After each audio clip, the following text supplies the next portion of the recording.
ay bumabati sa lahat ng mga kapatid sa buong mundo ng Happy 110th Anniversary po!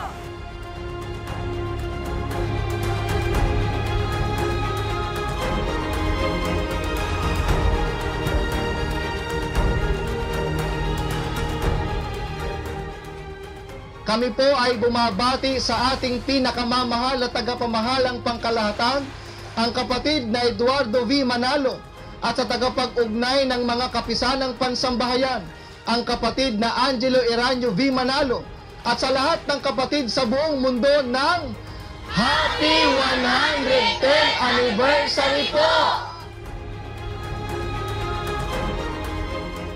Kami po ay bumabati sa ating tagapamahalang pangkalahatan, ang kapatid na Eduardo V. Manalo, at sa lahat ng kapatid sa buong mundo